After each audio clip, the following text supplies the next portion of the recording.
It's a glorious day here at Cabinet Joint. I'm Justin, and I'm here with Josh. And Josh, I noticed we have a second cabinet here, and I also see that everything is nice and level. How did you get to that point? Was it the same as the corner? For the most part, basically the first thing we did was our lasers at the same elevation. We're going to maintain that through the whole install. We knew that this was the high side of the room, and as we work away from this, the room, it dives down. It's not bad, maybe a heavy 1/8 inch by the end of the run. We just put the shims down there. Underneath this cabinet on this side, we use the laser to tell us when we were shimmed just right. So here we are, we're all in the same plane, everything's ready to go, and the next thing we're gonna do is connect these face frames. So with the shims, I noticed that it's not sticking out like you did on the last one. Why are these ones tucked underneath? Yeah, so we don't need a share of shim on this side. We actually have a dishwasher going here, so even if we did forget and we hung it out halfway, we could easily trim it off. But that's the reason you're not seeing them on this side.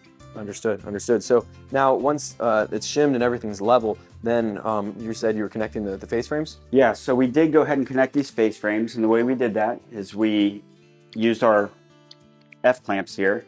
We also have these cool face frame clamps. These actually do 2 operations in one.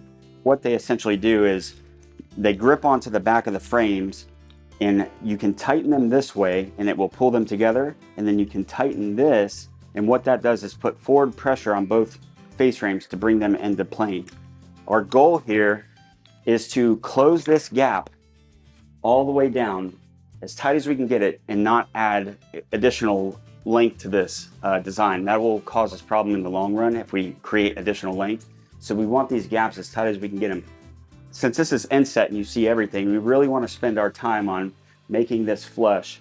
And because this is hard maple is a stubborn wood. It's very dense and it likes to bow and twist. And we really, sometimes have to coach it with the clamps in multiple spots to get it all to sit in a line. Once we have this all clamped up, we'll come through here with a pilot bit and we'll remove a little bit of material. It's about a 3/32 pilot bit. It's just enough that basically matches the shaft of the screw without the threads. We don't want to take all the material out and then the threads won't grip. So we'll do a pilot hole. We want to make sure that we keep it very much parallel to this face. We don't want to go to angle, because when we put that drill bit in or the screw, we can breach the front of the face frame. Or even if we don't breach it, we can actually create a bulge that you'll see when the light hits it. So we really want to take our time to stay parallel with this frame, centered on the thickness of the frame. Yeah, so super important part. I typically go 1 up top, 1 in the middle, 1 down at the bottom. And again, sometimes you have to coach it a little bit. It'll fight you, but our end goal is to close that up and keep it all in the same plane. Now, what size screws are you using? I prefer a 2-inch. So here we have 2.5 inch frames coming together, 3 inches total. This is on the floor. It's not going anywhere. It's not gonna drop. When it has, 1,000 pounds of countertop on it, there's nowhere for this to go. It's gonna stay, fixed in place. Our goal here is to hold these together so that they don't spread apart later. I prefer a GRK series screw. There are cabinet screws for mounting to the wall, and there are finish screws with a smaller head. I prefer the finish screw. You can just slightly bury the head. It looks pretty good. If it bothers you, you can always take the touch-up putty and you can fill over the head and make it go away.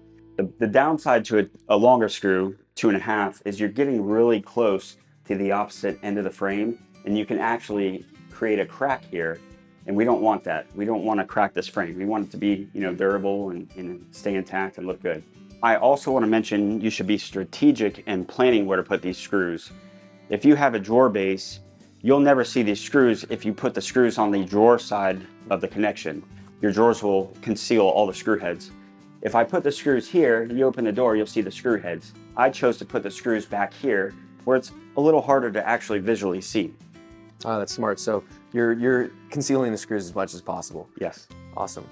Well, I think that's everything for attaching the front frame. And while I have you here, I see there's a block of wood in the back. Yeah, so once we tighten this connection, we're gonna have about, it's roughly, I want to say it's about 5/8 of an inch, maybe a 1/2 inch heavy.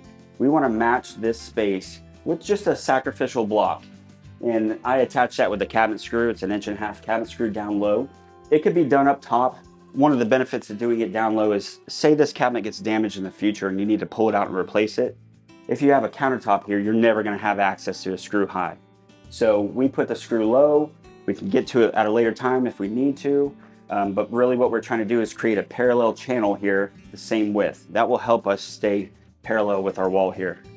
That's good. So it's just keeping everything in line then. Yep, keeping it all squared up and parallel. Yep. Well, thank you, Josh, for showing us how to attach our face frames as well as make sure everything is shimmed and level. So if you have any questions on attaching your face frames or how we are continuing this cabinet install, you can contact your cabinet coach or you can call us at 888-211-6482. Thank you for watching. Have a great day.